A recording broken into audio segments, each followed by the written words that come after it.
Lawrence Mills had never thought of his mountain property as a fortress, yet over the years it had become something of a sanctuary, a secluded piece of land inherited from a relative few people in the area even remembered. The cabin itself was nothing extravagant, just a sturdy wooden house built in the 1940s by his great-uncle, who had been a surveyor with a fascination for maps and boundary lines. That passion for cartography had filtered down the family line, and Lawrence, while never a surveyor himself, had grown up surrounded by boxes of old charts, topographical diagrams, and carefully annotated plats that showed the gradual development of the valley and the ridges around it. The most precious of those artifacts was not the cabin, but the road that led to it, a twisting dirt track carved long before the Homeowners Association even existed, marked on government maps as early as the 1930s. Lawrence knew every bend and incline of that road, every rut caused by spring rain, every dip where gravel had been washed away. He maintained it himself, hauling in loads of crushed stone when he could afford them, trimming back the brush and small pines that encroached from the forest, and occasionally paying a local with a grader to smooth it out before winter. To him, the road was not only a lifeline, but also a symbol, proof that independence was possible even in an area where committees and boards tried to regulate every inch of land. For years, that independence had gone unchallenged, in part because of his low profile and in part because no one else needed his road. The HOA, which governed the cluster of newer homes further down the valley, operated under its own rules, passing resolutions about mailbox colors, lawn heights, and exterior siding, while Lawrence kept to himself above the tree line. He was not a member, he paid no dues, and he ignored the periodic flyers that showed up in his mailbox announcing barbecues or emergency meetings. His relationship to the community was cordial but distant. When he passed neighbors on the winding county road, he raised a hand in greeting, and they responded politely enough, but there was always an unspoken sense that he was outside their circle. A figure tolerated because of the quirk of geography that placed his cabin technically within the borders of their platted subdivision, even though the structure and the land predated the association by decades. In truth, Lawrence preferred it that way. Solitude suited him, and he found satisfaction in the routine of small repairs, the quiet evenings spent cataloging maps and documents, and the knowledge that when he locked his gate at the bottom of the road, he was shutting out the noise of rules and regulations that dominated life elsewhere. What gave the road particular weight in his mind was its lineage, a continuity he felt whenever he drove across it. His great-uncle had first marked it with stakes hammered into rocky soil, his grandfather had widened it with a borrowed tractor, his father had patched its washouts after storms. When Lawrence took over, the responsibility felt almost ceremonial, as though he were the custodian of a private corridor leading not just to a house but to an inheritance of effort and persistence. Every repair he made connected him to that chain of predecessors. He often thought about how many people had tried, in different ways, to draw lines across the land, lines on maps, lines on paper, and how fragile those lines were compared to the ones he could see with his own eyes, the cut of the road into the hillside, the shallow ruts pressed into the dirt by his truck tires. That was the reality to him, not the bylaws and minutes of meetings, but the tangible ground under his wheels. On quiet evenings, he would sometimes sit on the porch, watching the faint dust linger after a vehicle climbed the grade, and he would wonder how long such independence could last in a place where expansion seemed inevitable. The nearby development had grown steadily, new houses sprouting like weeds every summer, and with them came more rules, more insistence on uniformity, more voices arguing about what was best for the community. Lawrence was not hostile to progress, but he distrusted the assumption that collective decisions automatically justified themselves. To him, land was personal, ownership was responsibility, and freedom meant making choices without a committee's approval. He did not anticipate a confrontation, but he knew enough about the world to sense that when his values collided with theirs, the dispute would not be about paint colors or lawn care. It would be about control, And the road, his road, would be at the center of it. Lawrence first realized something was wrong, not through a letter or a phone call, but by the sound that woke him just after dawn, a low, mechanical rumble that did not belong to the forest or the morning wind. He dressed quickly and stepped outside onto the porch, his breath condensing in the cool air, and what he saw made his stomach tighten. Down near the base of his property, where the road curved between two stands of birch, a yellow bulldozer was grinding forward, its blade pushing earth aside with the indifferent strength of a machine that cared nothing for property lines or history. A line of fluorescent-vested workers stood nearby, some marking the ground with spray paint, others hammering stakes into soil that Lawrence knew belonged to him. For a moment he thought perhaps there had been some kind of emergency, maybe a landslide the county was repairing, but as he hurried down the slope, the reality became undeniable. The bulldozer was not clearing debris. It was erasing his road entirely, slicing through the crown of the hill as though his decades of maintenance, his family's labor, and the very idea of private access meant nothing at all. A temporary sign had been planted beside the churned dirt, its plastic surface gleaming with bureaucratic certainty. Subdivision Improvement Project, authorized by HOA. The words were printed in bold block letters as if shouting down any protest. Before it could be voiced, he stood in front of the machine, waving his arms until the operator reluctantly cut the engine. Dust hung between them like smoke, and Lawrence demanded to know who had authorized this intrusion. The operator, clearly uninterested in confrontation, muttered that he was just following orders, that the plan had come from the homeowners association, and that any questions needed to be directed to the board president. Lawrence pointed out that this was his property, that he had never given permission for anyone to alter it, and that what they were doing amounted to destruction of private infrastructure. The man shrugged, said he had paperwork, and gestured toward a clipboard resting in the cab. When Lawrence snatched it, his eyes ran over phrases that felt surreal. Emergency access improvement, common easement corridor, subdivision compliance. His name appeared nowhere. His signature was absent, and yet the document implied that his land was now considered a communal asset under the jurisdiction of people he had never agreed to answer to. He felt the first sharp stab of panic then, not just at the immediate damage, but at the sheer audacity of the association to act as though erasing his road required nothing more than an internal vote taken without his presence or knowledge. By mid-morning, the destruction was complete. The road that had connected his cabin to the county line for nearly a century was reduced to a churned scar of clay and splintered gravel, impassable even on foot. Where once a narrow bridge of timbers had spanned a small creek, there was only a heap of broken planks tossed aside like trash. To make matters worse, at the junction where his road had met the county-maintained lane, the workers had erected a metal barrier painted with reflective stripes and padlocked in place, effectively sealing him out.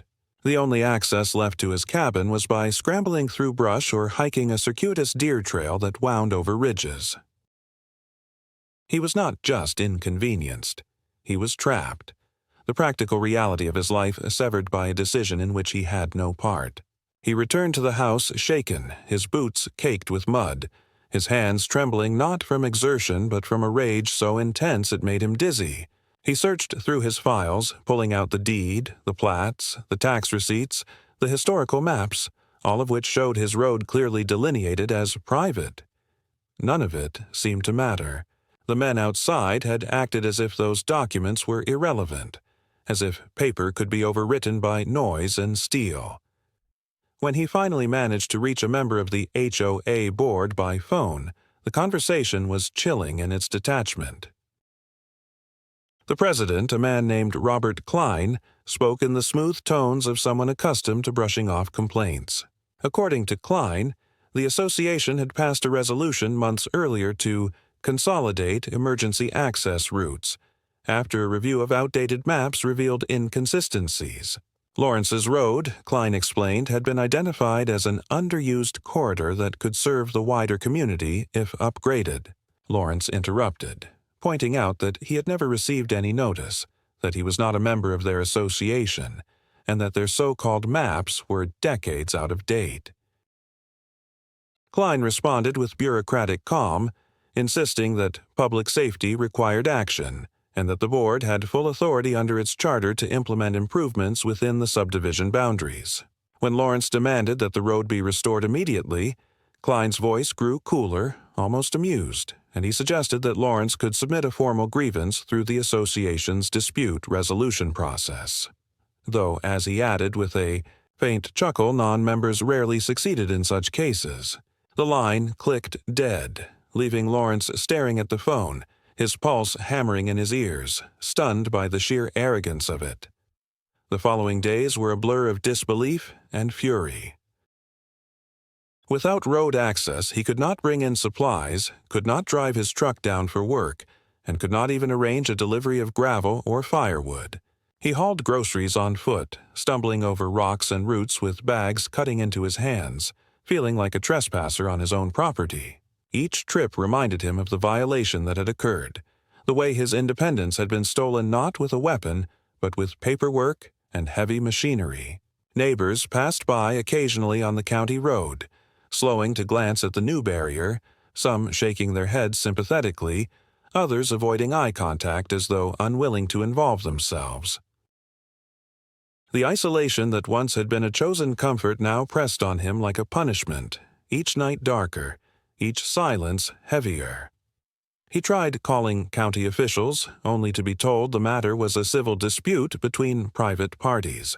He contacted a lawyer, who explained that cases involving HOAs were notoriously complex, that such organizations often wielded surprising legal leverage, and that any challenge would be slow and expensive. It felt as though the very institutions meant to protect him had turned away, leaving him alone against a machine that spoke in the language of resolutions and bylaws rather than reason or fairness.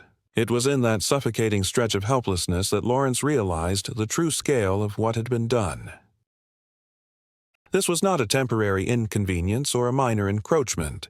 It was an erasure, a deliberate rewriting of reality in which his history, his documents, and even his existence as a landowner were brushed aside.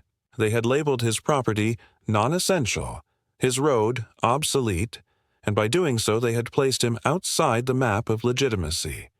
The panic he had felt gave way to a cold clarity. If the board could bulldoze a road without permission and reduce his home to an inaccessible relic, then no piece of paper would save him. The fight ahead would not be about proving ownership to men who already knew the truth and ignored it. It would be about leverage, about creating a reality they could not erase with a vote or resolution. Standing at the ruined edge of the road, staring at the mud and broken timbers, Lawrence made a decision that would change everything. If they had taken away his access, he would build another, and this time he would make sure it was on his terms. Alone. The first week after the destruction of the road was filled with an almost surreal haze for Lawrence, as if he were inhabiting two parallel realities at once. The one inside his cabin where everything remained familiar, the creak of the wooden floors, the smell of pine sap drifting through open windows, the sight of his great-uncle's maps carefully stacked in drawers, and the one outside, where his link to the world had been physically severed and then casually marked as the property of others. That duality made him restless, and after a few days he realized that passively waiting for someone else to undo the damage was futile. He decided he needed to confront the people responsible, not through scattered phone calls or polite letters, but directly, face-to-face, in the very environment where they believed they held power. It was with that determination that he walked the long route into town, following the deer trail to reach the county road and hitching a ride into the center where the Homeowners Association maintained its offices. The building was as nondescript as its authority was invasive, a low, concrete structure tucked into a strip of professional suites, and when Lawrence entered, the sterile smell of recycled air and carpet cleaner made him feel instantly out of place.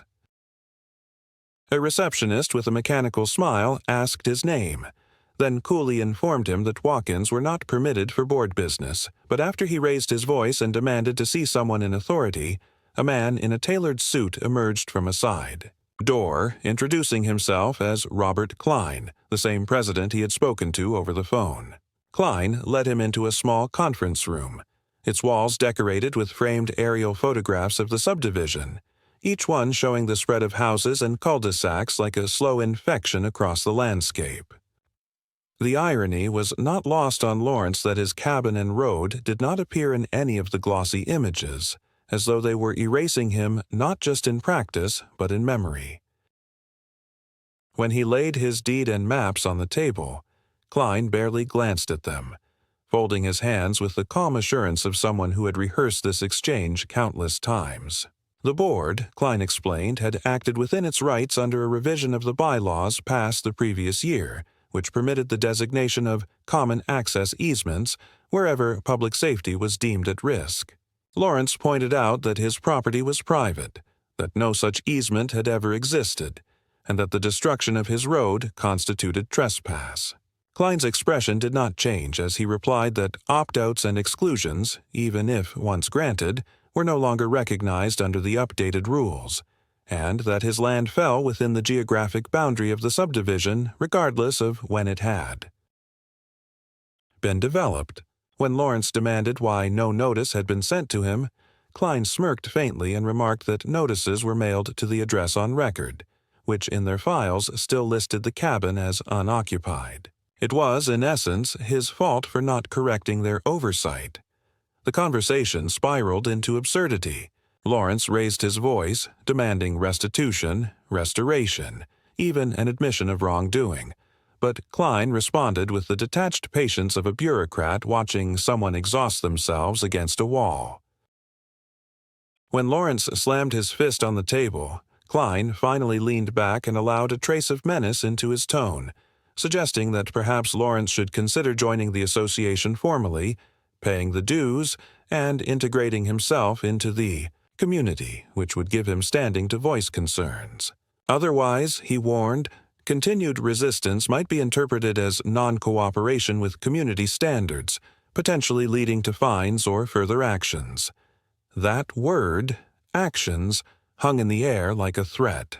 Lawrence realized in that moment that he was not facing misunderstanding or clerical error, but a deliberate strategy of erasure, a campaign that relied on legal jargon to justify raw appropriation.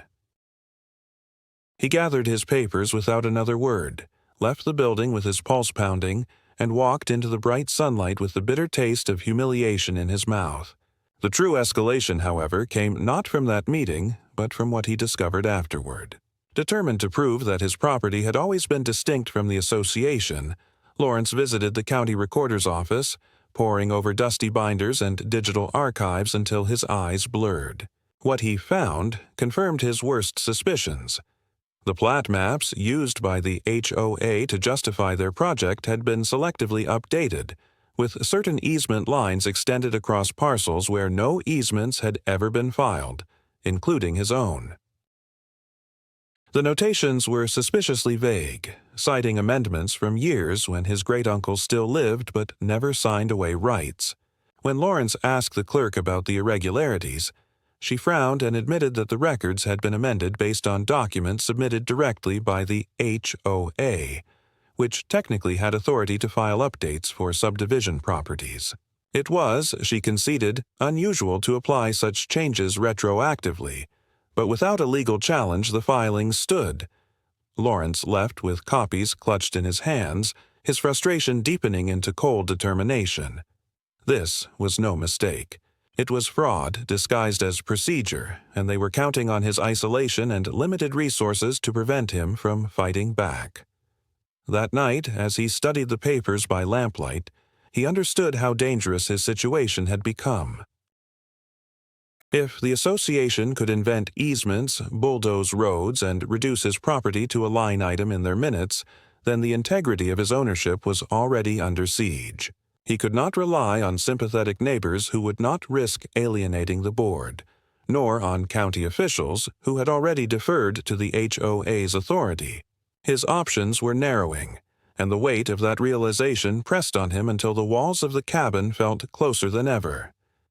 Yet beneath the fear was a flicker of defiance. They had misjudged him if they believed he would fade quietly into compliance. His family's road had stood for nearly a century, carved into the hillside with sweat and persistence, and if they thought they could erase it with a single bulldozer pass, they had underestimated the resilience that came with solitude. It was in that fragile space between despair and resolve that the idea first formed. Not a plan fully shaped, not yet the bridge he would eventually build, but a seed of refusal, a conviction that if they wanted to trap him with their rules, he would create something they could not ignore, something that would turn their own arrogance against them. The bulldozed scar outside his door was not an end, but a beginning, and though he did not yet know how, Lawrence swore to himself that the next move would be his. In the weeks that followed, Lawrence's determination hardened into a quiet, relentless rhythm. At first, his plan seemed almost reckless, born from anger rather than calculation. But the more he considered his circumstances, the clearer it became that no petition, no polite letter, and no appeal to the HOA's supposed sense of fairness would restore what had been stolen. The road was gone. The barrier stood like a monument to their arrogance, and his property was effectively isolated unless he accepted the humiliating condition of paying for access through an association he had never joined. For a man like him, whose life had always revolved around self-reliance and continuity, that was impossible. He began to sketch, not on fresh sheets of paper but on the margins of his great-uncle's old survey maps, tracing potential routes across the land, measuring distances between contours, calculating what could be built with the limited resources he could marshal. The idea that had taken root after those long nights of frustration now began to bloom into something tangible.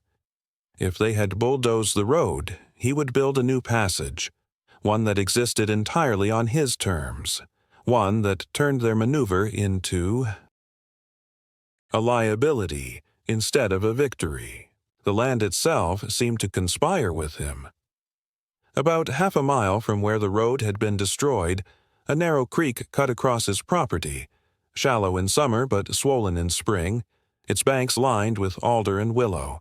For decades it had been a nuisance, a natural barrier that forced the original road to curve awkwardly back toward the county line.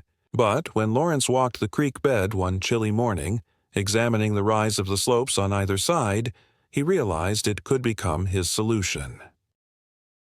If he built a bridge across that narrow gap, he could connect directly to an abandoned logging path that wound through the woods, a path technically outside the platted subdivision, and therefore beyond the HOA's authority. The more he considered it, the more he understood that this was not simply a replacement for the lost road, but a transformation. He would no longer be begging to restore what they had taken. He would be creating something new, something that gave him leverage.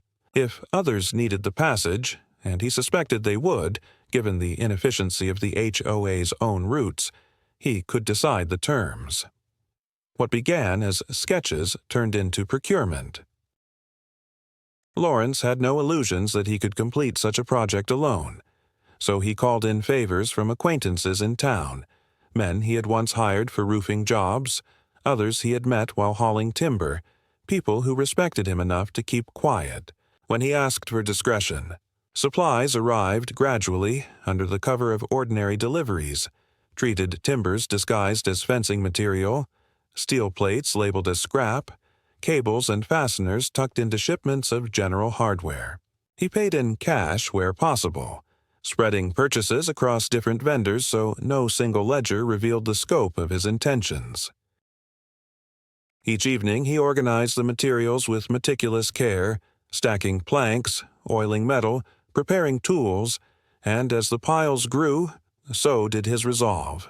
He worked in silence, the kind of silence that does not merely accompany labor but intensifies it, sharpening focus until every nail driven felt like a blow against the humiliation he had endured. Construction began at dawn on a gray morning when mist hung low over the trees. He cleared brush along the creek banks, cutting away roots and brambles, then drove the first posts deep into the soil, setting the foundation with a precision inherited from generations who had built with nothing but hand tools and patience. The work was grueling, far more demanding than patching the old road had ever been, but it was also exhilarating. Each span that took shape across the water seemed to restore a measure of dignity, each tightened cable a declaration that he refused to be erased. Days blended into weeks as the structure rose, not with the polished efficiency of professional crews, but with the stubborn persistence of a man who would not yield. Rain slicked the timbers, wind rattled the tools, his muscles ached with fatigue. Yet he pressed on, driven not only by necessity but by a growing sense that the bridge was more than infrastructure. It was a statement, a rebuke carved into the landscape, proof that one man's determination could outlast the paper decrees of a boardroom. By midsummer, the bridge was complete. A stout, functional span wide enough for a truck, anchored by cables and reinforced with beams salvaged from a mill yard. It lacked elegance, but it held firm beneath his weight, and when he drove across for the first time, the tires rolling smoothly over the planks, he felt a surge of triumph unlike anything he had known in years. The logging path on the far side, though overgrown, was passable, and within a day he had cleared it enough to connect with a service road that fed into the county highway. In that moment, he was no longer isolated. The HOA's barrier had become irrelevant, their bulldozed scar a meaningless gesture. He had carved his own artery through the land, one they could not touch without trespassing outright. Yet what surprised him most was not the restoration of access but the discovery, within days, that others had begun to use the bridge as well. Hunters on ATVs, contractors seeking shortcuts, even residents of the subdivision who found his route faster than the winding streets designed by the board, all began to cross, some with nods of thanks, others without acknowledgement at all. The path had become a magnet, and with it came an unexpected opportunity. At first, he considered chasing them off, reminding them that the bridge stood on private land. But as he watched the steady flow, he understood that here lay the leverage he had sought. If they depended on his bridge, then the balance of power shifted. He installed a sturdy gate on the far side, fitted with a simple electronic reader that logged license plates, and placed a weatherproof sign announcing, "Private crossing, authorized access required." Word spread quickly, and before long, vehicles slowed, drivers rolling down windows to ask about terms.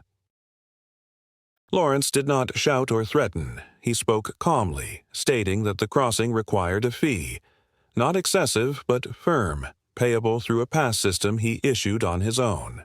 Most paid without protest, recognizing that the alternative was a longer detour, and those who balked found themselves turning back, unwilling to challenge a man who clearly knew his rights.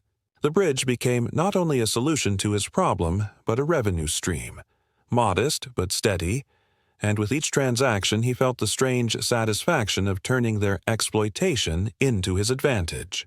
What he had not fully anticipated was how deeply the HOA itself would come to rely on the very structure they had forced him to build.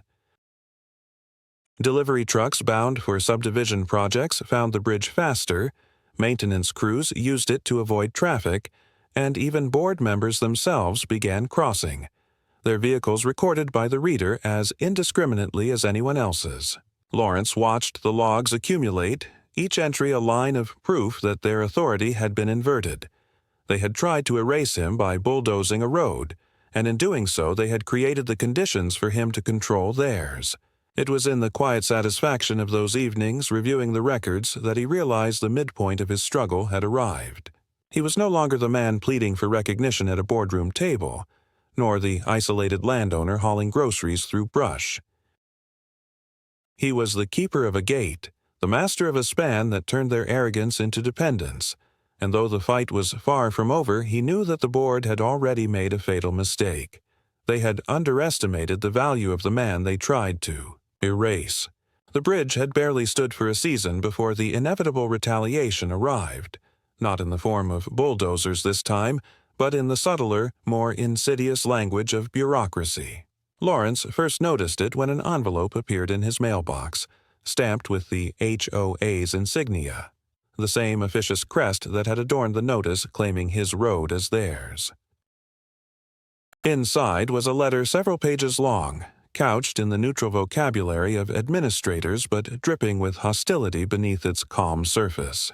It declared that his unauthorized structure represented a violation of community safety regulations, that its use by residents created liability for the association, and that he was to dismantle it immediately or face daily fines accumulating at a rate no ordinary man could ever hope to pay. The absurdity of it nearly made him laugh, for the very people who had bulldozed his lifeline were now condemning the solution he had built, a solution they themselves were already using. Yet the laughter died quickly because he understood this was not a joke but the next phase of their strategy. If brute force had not erased him, they would drown him in paper, bury him beneath claims and penalties until he surrendered. He refused to yield. Instead, he retained an attorney, a woman named Helen Barrett, whose reputation for dismantling HOA overreach was whispered about in county offices. When she reviewed his documents, she remarked that the association had made a grave error by acknowledging his bridge as used by residents, since that language admitted that the structure lay outside their control, yet served their community. With her guidance, Lawrence filed a counterclaim, demanding compensation for trespass each time an HOA vehicle crossed, and submitted logs from his license plate reader as evidence. The irony was delicious. The very surveillance they accused him of running was nothing more than a digital record of their own dependence. The dispute escalated quickly into hearings, the board arriving with polished lawyers who spoke in abstractions about community standards, while Lawrence's side presented hard maps, deeds, and photographs showing the creek, the destroyed road, and the new bridge. The tension in those sessions was palpable, each word an attempt to redefine reality, and Lawrence often sat in silence, letting Helen's precise argument slice through the fog of their rhetoric. Outside the hearings, pressure mounted in more personal ways. Notices appeared taped to the gate of his bridge, warning drivers that crossing was illegal, though the signs were unsigned and vanished as soon as rain fell. Anonymous complaints were filed with the county inspector, claiming his construction was unsafe, but when an engineer finally inspected it, the report declared the span sound enough to support vehicles heavier than any that had crossed. Still, the association pressed on, filing injunctions, sending letters designed to intimidate, and whispering rumors among neighbors that Lawrence was extorting the community for profit. It stung, not because he valued their approval, but because he understood the tactic. If they could not beat him with rules, they would poison the perception of him until his existence seemed aberrant. He found himself ostracized in grocery stores, met with polite but distant nods instead of greetings, yet he also noticed a quiet undercurrent of support. Contractors continued to purchase passes without hesitation. Hunters thanked him for keeping the crossing open, and even some residents, too weary of the HOA's endless restrictions, slipped him envelopes of cash with murmured words of encouragement. That mixture of hostility and loyalty only deepened his resolve, for it revealed the fracture lines within the community itself. The escalation reached its most dramatic point when the HOA attempted to block the bridge physically. One morning, Lawrence awoke to the metallic screech of trucks arriving, and when he hurried down to the span, he found workers unloading concrete barriers intended to seal the entrance. He demanded to see authorization, but they waved vaguely at a sheaf of papers claiming emergency powers. With fury boiling inside him, he called Helen, who instructed him to film the activity and demand they leave. When he cited trespass and threatened to summon the sheriff, the workers hesitated, muttered about not being paid enough for legal trouble, and finally drove away, leaving the barriers half unloaded on the roadside. That aborted stunt became evidence in court, yet it also revealed the desperation of the board.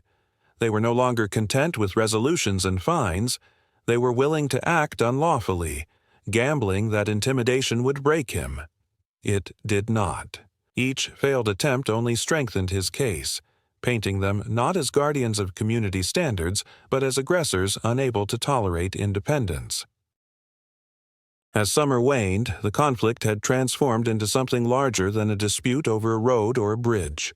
It had become a battle over the definition of authority itself, whether a private board could reach beyond its members and dictate terms to someone who had never consented.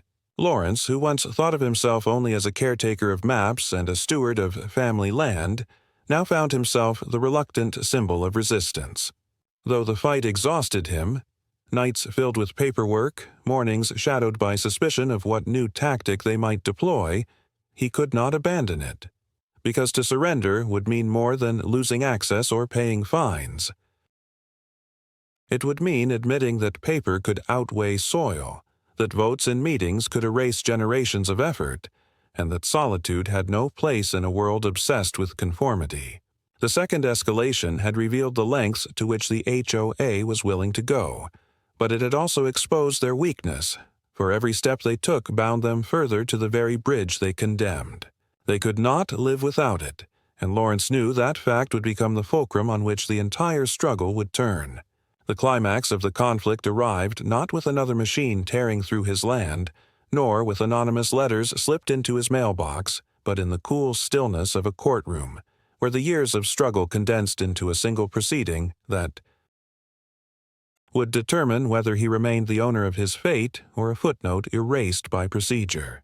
Lawrence sat at the long oak table beside Helen Barrett, his attorney, his maps and deeds arranged in careful order, their edges worn from handling but their content as unyielding as stone. Across from him, the HOA board members sat stiffly in dark suits, their expressions carefully neutral but their eyes betraying the unease of people who had overreached too far. Their counsel, polished and confident, rose to deliver arguments about community welfare, insisting that Lawrence's bridge was an unsafe intrusion, that his refusal to cooperate with the association threatened harmony, and that his tolls were a form of extortion. The judge listened impassively, occasionally jotting notes, while Lawrence felt his pulse drum like the sound of the bulldozer that had started it all. He remembered the mud, the broken timbers, the sudden isolation, and he knew this was the moment where all of that violation either crystallized into justice or dissolved into defeat. When Helen stood, her voice carried not the theatrics of performance but the steady precision of someone who trusted the strength of evidence. She laid before the court photographs of the destroyed road, copies of historical plats showing that the land had never been encumbered by easements, and, most damning of all, the logs from Lawrence's bridge gate system, documenting every vehicle that had crossed. The list read like a roll call of hypocrisy. Delivery trucks hired by the HOA, maintenance crews contracted by the board, even personal vehicles belonging to its members. They had condemned the bridge while relying on it, had claimed it was dangerous while trusting it with their own passage. Helen's words sliced through the contradiction, and when she produced a county engineer's report certifying the structure as safe, the board's narrative began to unravel. The judge leaned forward examining the documents, and in that moment Lawrence felt the weight of months lift slightly, though he dared not believe until the decision was spoken. The ruling came with a clarity that startled even him. The court declared the HOA's destruction of his road unauthorized and unlawful, citing the absence of proper notice and the misuse of outdated maps. The attempt to impose fines for his bridge was dismissed as outside the board's jurisdiction, since the land lay entirely on his private parcel. More than that, the court recognized his right to control access, acknowledging that the HOA had benefited from his construction and therefore owed him compensation for repeated trespass. The words struck like a hammer blow not just against their arrogance but against the entire pretense of their authority. The judge concluded by referring the matter to the county prosecutor for potential investigation of fraudulent filings in the plat records, and at that, a visible tremor passed through the board members, their masks of neutrality cracking into pale discomfort. Lawrence sat still, hardly breathing, until Helen touched his arm lightly and whispered that they had won. The aftermath of that decision carried a strange stillness, as if the air itself hesitated before rushing back into his lungs. He remembered stepping outside the courthouse into the autumn light, the trees tinged with gold, the sound of traffic distant, and feeling as though the world had tilted slightly back toward balance. For the first time since the bulldozer had appeared on his land, he was no longer merely defending what remained. He had reclaimed the ground on which he stood.